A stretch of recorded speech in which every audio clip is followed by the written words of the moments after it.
Hello, and welcome to Film and Cinema Recaps. Today, I'd like to share with you the movie Psychokinesis. Are you ready?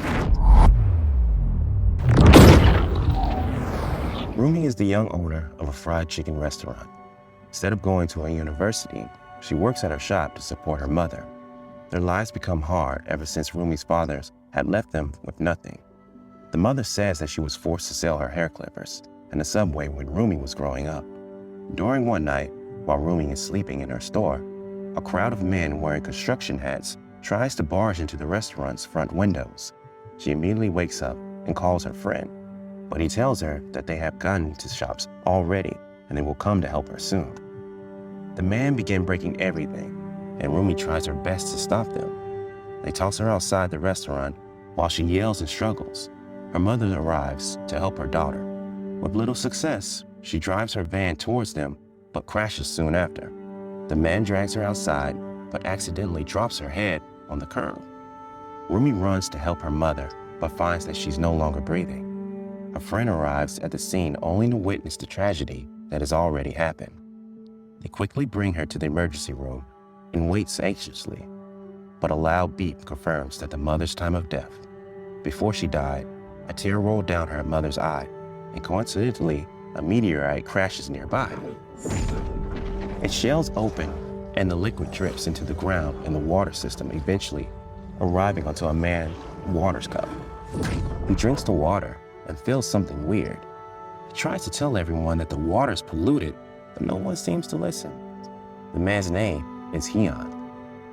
He works as a security guard in a building and constantly steals from the company. But seriously, do you really need to steal toilet paper? I thought we got rid of all that during 2020, back in COVID. Anyway, he flirts with her and gives her some of the stolen stuff to the cleaning lady, but gets her in trouble as a result. He goes on drinking later that night and feels a sharp pain in his stomach. He struggles with the pain and accidentally moves to the tables with his newfound powers, but he does not seem to be aware of it. He goes home to sleep, and when he tries to reach for the cigarette lighter, it flew into his hand at will, but he can make sense of everything. He receives a call from his daughter who tells him that her mother has died. Leon arrives at the funeral, and he almost didn't recognize his daughter. They sit down and try to talk, but the relationship is obviously very strange.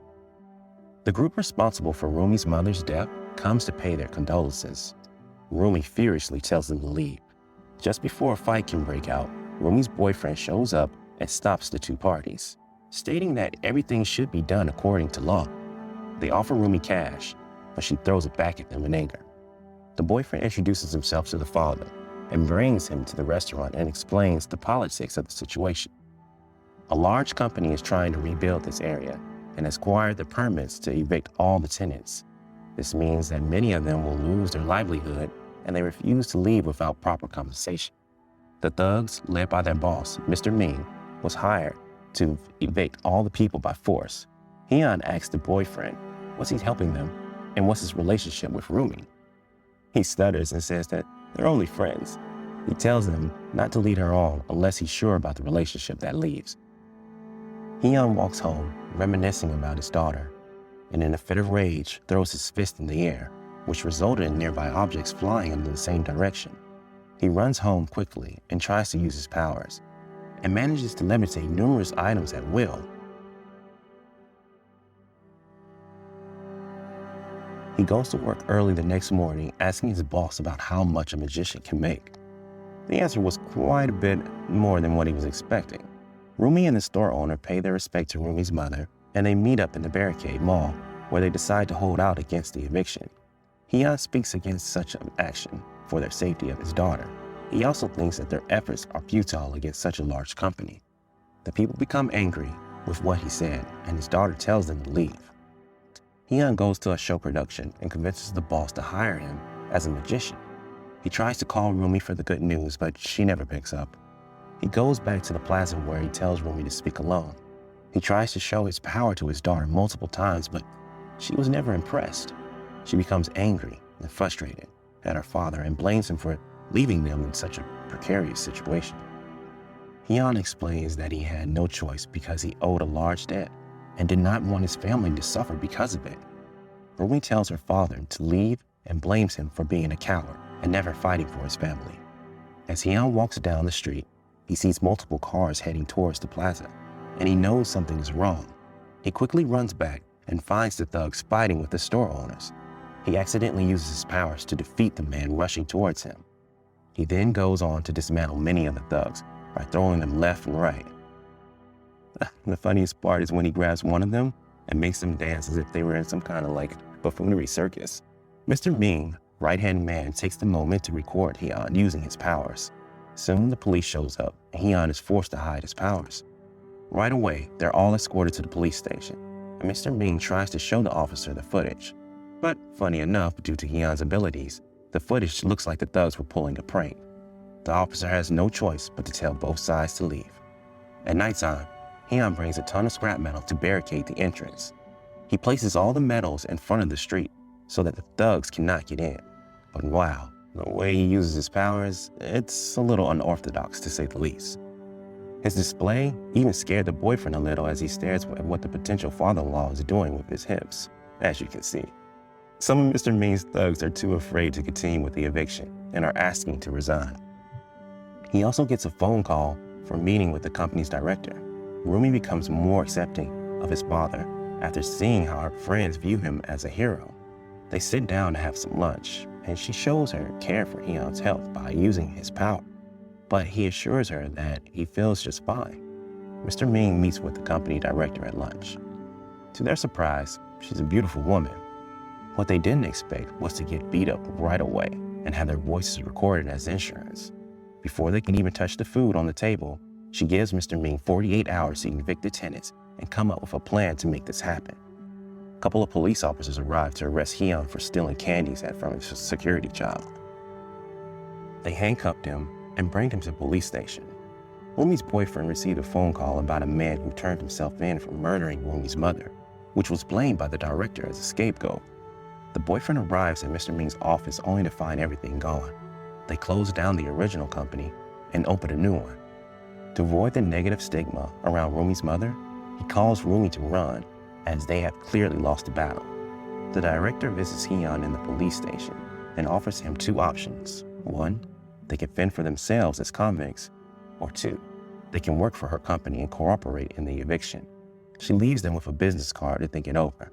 An army of police officers arrive with excavators and bulldozers to take down the barricades of the plaza. The store owners use Molotov cocktails to ward off the invasion, but with little effect. Mr. Ming is trapped under a fallen structure in the chaos. Rumi tries to help him. Both barely escapes when the bombs were ignited by accident. The boyfriend calls Rumi and tells them to head over to the rooftop to escape the neighboring building. While in the holding cell, Hyun steals one of the police officers' phone and sees the news. After realizing his daughter is in danger, he breaks open the cell doors and flies outside. He crushes the director's car and flies towards the plaza. Hyun has some trouble controlling his power and causes a lot of damage to the city. While rushing towards his daughter, he breaks buildings, cars, scares a lot of people in the process. As the store owner rushes towards the rooftop, Mr. Ming is pushed to the edge of a railing. Just before he falls to his death, he manages to catch him and carries him to safety. He then rushes into a building full of police and throws them around like rag dolls. The last guy standing begged for mercy as he didn't think his salary was worth the beating. The police arrives at the rooftop and captures Rumi. While they beat up everyone with their batons, Hyun arrives and continues to manhandle all the bad guys. The container carrying Rumi gets knocked over in the chaos and she nearly falls to her death. Hyun can see this, and he pulls the crate towards the rooftop. She trips and falls, but Hyun manages to catch her. In the last minute, Hyun puts his daughter on the rooftop and says goodbye to her. He flies off to the police officers to turn himself in, but before he gets handcuffed, he knocks Mr. Ming unconscious, as a hero should. 4 years have passed. Hyun leaves the prison and is picked up by the roommate boyfriend. He tells her that they're getting married very soon. The plaza was taken down, but it never began construction due to the inflated price and corruption of the company. They arrive at Rumi's new shop with many customers. She sees her father after a moment of hesitation. she welcomes him warmly by telling him to help her out with the waitressing. But he uses his power to levitate the beers to the customers and screams that he still got it. We see at last at the moment that Rumi named his new shop under her father. So, how do you guys like the movie? Let me know in the comments below, and let me know what other videos that you guys may want to have commented next. All right, till next time, this is Film and Cinema Recaps.